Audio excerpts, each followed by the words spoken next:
काश वो सुमिरन की बेरियां, काश वो सुमिरन की बेरियां, गुरु उपदेशन की सुधी नहीं, झकत फिरो झक झन झलरिया।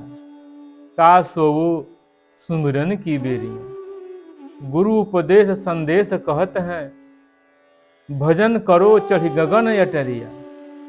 काश वो सुमिरन की बेरियां, काश वो सुमिरन की बेरियां। नित उठ 5-25 के झगड़ा, व्याकुल गोरी सुरति सुंदरिया। काश वो सुमिरन की बेरियां, काश वो सुमिरन की बेरियां। कहें कबीर सुनो भाई साधो, भजन बिना, कहें कबीर सुनो भाई साधो, भजन बिना तोरी सुनी नगरिया। काश वो सुमिरन की बेरियां, काश वो सुमिरन की बेरियां। यह सुनहला समय आत्म स्मरण का है, मोह की नींद में क्यों सोते हो। गुरु ने जो उपदेश दिया है कि अपने मन इंद्रियों को समेटकर आत्मलीन हो जाओ, इसकी सुधि तुम्हें नहीं है। तुम पागल की तरह विवाद की झांझ बजाते फिरते हो। सद्गुरु अपने उपदेश में यह संदेश देते हैं कि भौतिक और व्यवहारिक धरातल से उठकर आत्मचिंतन करो, अपने को निखारो और शुद्ध हो जाओ। मनुष्य नित्य जगने के बाद 5-25 के झगड़े में लग जाता है। वह आँख, नाक, कान, जीभ और त्वचा के विषयों में उलझ जाता है और नाना प्रकार के गलत स्वभावों में पड़ा पीसता रहता है। उसकी मनोवृत्ति रूपी सूरत सुंदरी नाना वासनाओं में पड़कर व्याकुल रहती है। कबीर साहब कहते हैं कि हे भाई संतों, आत्मशोधन एवं आत्म स्थिति के अभ्यास रूपी भजन बिना यह काया नगरी सुनी है। भजन करो चढ़ गगन अटरिया, बड़े ऊंचे भाव का वाक्य है। गगन अटरिया है आकाश का महल। इसका लक्षणा अर्थ है अपने को भौतिक धरातल से ऊपर रखना। मन और इंद्रियों के आयाम में जो कुछ आता है सब मेरे आत्मा से बहुत दूर है। उससे अपने को अलग कर लेना, उसके राग से परे हो जाना सच्चा भजन है। जीवन बहुत मूल्यवान है, सबको मिला है साधन भजन करने के लिए, लेकिन जब जीव गर्भ में मां के रहता है तो जब कष्ट सहता है तो परमात्मा को याद करता है। जीव जब गर्भ में रहता है तो असह पीड़ा सहता है। गर्भ में जीव रहे संकट में, मालिक के घोरावेला चलब भजनिया, कई के वादा जीव जग जहां में आवे। क्योंकि वहां असहनीय पीड़ा है, परमात्मा को याद करता है कि हम चल करके आपका सुमिरन करेंगे, भजन करेंगे। हे प्रभु, इस दुख के कोठरी से हमें बाहर निकाल दीजिए। और जब बाहर आता है तो माया भूल भरम का पर्दा डाल देती है और भूल जाता है। फिर कहां कहां कहां कहां कहने लग जाता है, बंधन में बस जाता है। माता पिता मिल जाते हैं, माता पिता के प्यार में जीवन बीतने लगता है। जस जस समय बढ़ती है, उम्र बढ़ती है, शरीर बाल्यावस्था का बड़ा होता है, रिश्ता बढ़ता जाता है।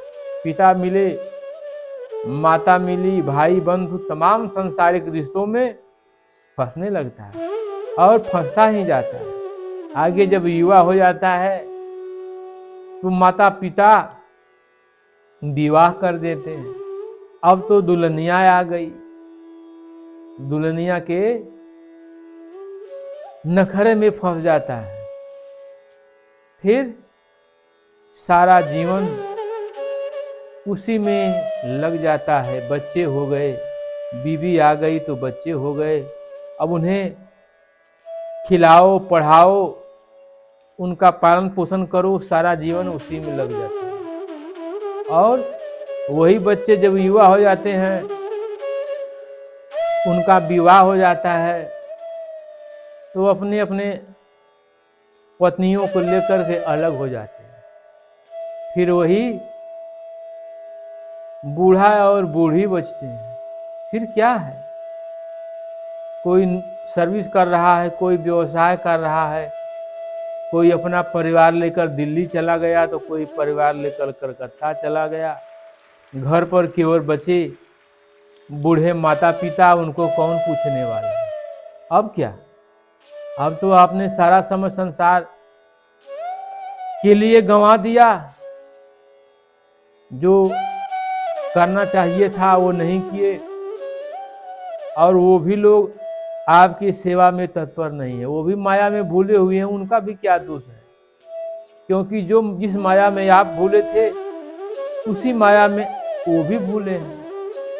आप जब साधन नहीं करेंगे, भजन नहीं करेंगे, आत्म कल्याण के पथ पर नहीं चलेंगे, तब आपका परिवार भी उस रास्ते पर नहीं लगेगा। क्योंकि आप ही नहीं जाने तो आपका परिवार कैसे जानेगा। आपका परिवार भी संस्कारवान नहीं बन पाएगा। इसलिए फिर कष्ट होता है अंत समय में, जब पास ना समय है, ना शरीर के अंदर क्षमता है, ना सामर्थ्य है। फिर अब पछताए हो क्या जब चिड़िया चुन गई खेत। फिर हाथ क्या लगेगा, केवल निराशा ही निराशा हाथ लगने वाली है। कुछ हाथ लगने वाला है नहीं। कोई कोई संस्कारित परिवार का है जो माता पिता का सेवा कर रहे हैं, नहीं तो आजकल की स्थिति इतनी खराब हो गई है कि माता पिता को लोग सेवा करने के लिए तैयार नहीं, उनके पास समय नहीं है। क्यों? क्योंकि उनका श्रद्धा, उनका भाव उस ओर नहीं है। और माता पिता को असहनीय दुख होता है। कोई कोई तो ले जा करके वृद्धा आश्रम में पहुंचा देता है कि जाओ वहीं पर खाओ खिचड़ी और डफली बजाओ। कौन पूछने वाला है। फिर सारा जीवन निरर्थक में गुजर जाता है। विचार कीजिए, अपने आत्म मंथन कीजिए, फिर सोचिए। जो वृद्धावस्था में पहुंचा हुआ है, इस स्थिति में पहुंचा हुआ है, किसी वृद्ध से पूछिए जो इसका अनुभव कर रहा है। तो आप संसार में रहिए, सांसारिक क्रियाकलाप करिए, लेकिन अपने आत्म कल्याण के लिए कुछ भजन भी कीजिए। और जब तक आपके अंदर पूर्ण श्रद्धा, पूर्ण विश्वास नहीं होगा, गुरु में समर्पण का भाव नहीं होगा, तब तक क्या करेंगे। एक गांव में दो मित्र थे और वो साधना करने के लिए मन बनाए कि हम लोग चलेंगे साधना करने। तो दोनों मित्र तैयार हुए, चले साधना करने के लिए। दूर एकांत स्थान में जाकर के भजन करने के लिए बैठे। तो एक व्यक्ति एक पीपल का वृक्ष था उसके नीचे बैठा, दूसरा व्यक्ति एक इमली का वृक्ष था उसके नीचे बैठा और भगवान के नाम का सुमिरन करने लगे। कुछ ही दिन बीता तो उनके मन में विचार आया कि हम लोग कितना दिन साधना करेंगे कि भगवान का दर्शन हो जाए। उसी रास्ते से एक महात्मा जा रहे थे। दोनों लोग उठ करके दौड़े और उस महात्मा को प्रणाम किए। बोले कि महात्मन, आप कहाँ जा रहे हैं? वो महात्मा बोले कि हम जा रहे हैं भगवान के दरबार में, नित्य दरबार करने जाते हैं। दोनों बहुत प्रसन्नचित हुए। बोले कि तब तो महात्मन, हमारे लोगों की एक प्रार्थना है, भगवान से कहिएगा, उनसे पूछिएगा और फिर हम लोगों को बताइए। बोले क्या बात है, बोलो। तो दोनों बोले कि हम लोग साधना कर रहे हैं, तपस्या कर रहे हैं, भगवान हम लोगों को कब मिलेंगे, कितना समय लगेगा? बोले ठीक है, जाएंगे तो प्रभु से पूछ लेंगे कितना समय लगेगा। तो उस दिन गए प्रभु के दरबार में, तो जरा ज्यादा व्यस्तता थी, सवाल नहीं पूछ पाए। जब वापस आए तो दोनों साधक इंतजार कर रहे थे। दोनों साधक इंतजार कर रहे थे कि आखिर कब जो है आएंगे, हम लोगों के प्रश्नों का उत्तर मिलेगा। जब वो महात्मन आए तो दौड़कर उन लोगों ने नजदीक जाकर के पूछा कि महात्मन, क्या हम लोगों के प्रश्नों का उत्तर मिला? महात्मा बोले कि नहीं, आज तो प्रभु ज्यादा व्यस्त थे, इसलिए हम प्रश्न नहीं पूछ पाए। ठीक है, अगले दिन जाएंगे तो आप लोगों के प्रश्न का उत्तर जरूर लेकर आएंगे। फिर अगले दिन जब महात्मा जाने लगे तो वो दोनों साधक फिर से निवेदन किए कि आप इस बार अवश्य पूछ कर आइएगा। तो जब गए तो भगवान से पूछे कि प्रभु, आपका दो भक्त तपस्या कर रहे हैं, साधना कर रहे हैं हमारे रास्ते में, जिस रास्ता से हम जाते हैं उसी रास्ते में वो बैठे हैं और पूछे हैं कि प्रभु हम लोगों को कब दर्शन देंगे, कब प्रभु का दर्शन होगा। तो उन लोगों को क्या हम कहें? तो प्रभु बोले कि जा कर के कह दीजिए, जो पीपल के नीचे बैठा है वो इतना वर्ष सब तपस्या करे, साधना करे, जितना कि पीपल में पत्ता है, और जो इमली के पेड़ के नीचे बैठा है उससे कह दीजिए कि आप इतना वर्ष साधना करो, इतना वर्ष तपस्या करो कि जितना वर्ष इमली के पेड़ में पत्ता है। बोले ठीक है भगवान, आपके बताए हुए उत्तर को हम उन लोगों से बता देंगे। जब वापस आए तो वो साधक फिर दौड़े दौड़े पहुंचे उस महात्मा के पास, चरण में दंडवत प्रणाम किया और पूछा कि भगवान क्या उत्तर बताए हैं? तो महात्मा बोले कि देखिए, प्रभु का तो यही उत्तर है कि जो पीपल के पेड़ के नीचे बैठा है तो इतना बरस तपस्या करे कि जितना पीपल के पेड़ में पत्ता है। जो इमली के नीचे बैठा है वो इतना बरस तपस्या करे कि जितना कि इमली के पेड़ में पत्ता है। अब तो दोनों लोग सुनकर आश्चर्यचकित हो गए, उन लोगों का हवा गुम हो गया। महात्मा बताकर चले गए। अब दोनों आपस में विचार करने लगे कि अरे भैया, ये तो पीपल में इतना पत्ता है कि इसकी कोई गिनती नहीं है, तो हम लोग तो साधना सा करते करते मर जाएंगे, लेकिन भगवान मिलने वाले नहीं। छोड़ो इसका चक्कर। इमली के पेड़ के नीचे जो बैठा था वो भी विचार करने लगा, जो पीपल के पेड़ के नीचे बैठा था वो भी विचार करने लगा। पीपल के पेड़ के नीचे बैठा जो साधक था वो बोला कि देखो भैया, अब ये साधना तपस्या हम लोगों के बस की बात नहीं है, चलो झोड़ा झंखाली उठाओ और यहाँ से रफू चक्कर हो, हम तो साधना नहीं कर पाएंगे। इतना पीपल में पत्ता है कि हमको गिनती नहीं गिन पा रहे हैं, तो उतना पर साधना कैसे कर पाएंगे? हम मर जाएंगे साधना करते करते, फिर भी भगवान नहीं मिलेंगे। फिर इमली के पेड़ के नीचे जो साधक बैठा था वो पूछा कि भगवान बोले हैं ना कि मिलेंगे, दर्शन देंगे। बोले कि हाँ ये तो कहे हैं, लेकिन ये भी बोले हैं कि जितना पत्ता होगा पेड़ में उतना बड़ी तपस्या करना पड़ेगा। तो फिर ये कैसे हो पाएगा? इतना दिन तो जीवन नहीं रहेगा तो साधना कैसे होगी? तो पीपर के पेड़ के नीचे जो बैठा था वो तो अपना झोला बिस्तरा उठाया और वहां से 9 2 11 हो गया। बोला भैया चलना हो तो चलो तुम, हमसे अब ये नहीं हो पाएगा। जो इमली के पेड़ के नीचे बैठा था साधक वो विचार करने लगा, वो नहीं गया। सोचा कि भगवान तो बोले हैं कि मिलेंगे, अब फिर तो हमको इमली का पत्ता गिनने की क्या जरूरत है। हम पूर्ण श्रद्धा से, पूर्ण विश्वास से, पूर्ण समर्पण से प्रभु के चरण में अपने आप को समर्पित करके साधना करें। अब प्रभु के मर्जी पर अपने आप को छोड़ दें। जो हरि की इच्छा होगी, प्रभु की इच्छा होगी वो करेंगे।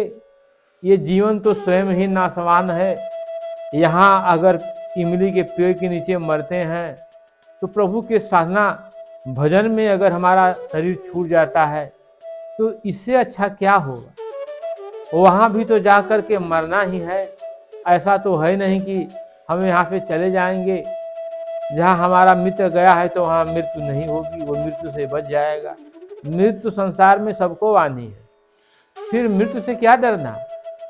वो पूर्ण श्रद्धा और समर्पण विश्वास के साथ उसी इमली के पेड़ के नीचे बैठकर एकाग्र मन से एकाग्र चित्त को करके प्रभु की साधना करने लगा, प्रभु का भजन करने लगा।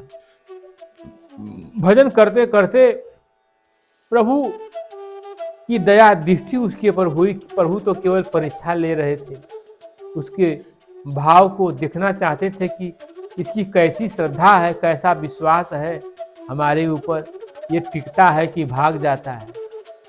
लेकिन जो प्रभु के बताए हुए रास्ते पर चलता है, सदगुरु के बताए हुए रास्ते पर चलता है, तो जाकर रक्षक गुरुधनी कहा करी सब और, हरि रूठे गुरु ठौर है, गुरु रूठे नहीं। भजन करने लगे और कुछ ही दिनों के बीतते बीतते प्रभु दया के सागर हैं, करुणा निधान है। फिर उस इमली के पेड़ के नीचे साधक बैठा था, उसे प्रभु का साक्षात्कार हुआ, उसका जीवन धन्य धन्य हो गया। अपने आत्म कल्याण के पथ को प्राप्त कर लिया और प्रभु का दर्शन भी हुआ। इसलिए कितना लोग ये सोच लेते हैं कि अरे ये साधना तपस्या हमारे बस की बात नहीं है, ये हम नहीं कर पाएंगे, हमसे नहीं हो पाएगा। ऐसी बात नहीं है।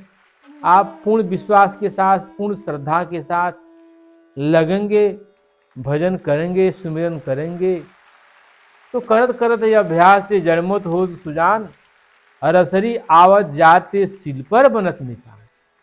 प्रभु करुणा के सागर हैं, वो दया के सागर हैं और परम पिता हैं।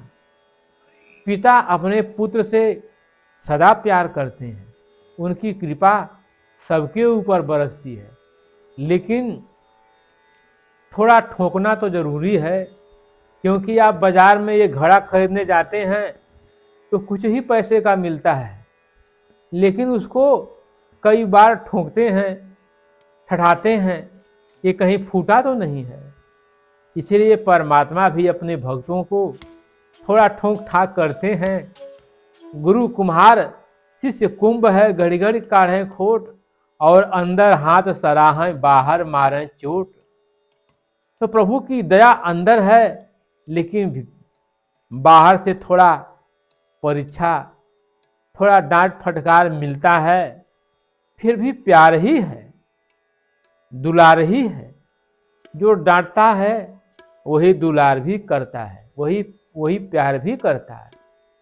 इसलिए पूर्ण समर्पण के साथ, पूर्ण श्रद्धा के साथ, पूर्ण विश्वास के साथ जो परमात्मा के सेवा में, परमात्मा के भजन में, सुमिरन में लगता है, तो प्रभु की दया उसके ऊपर हो जाती है।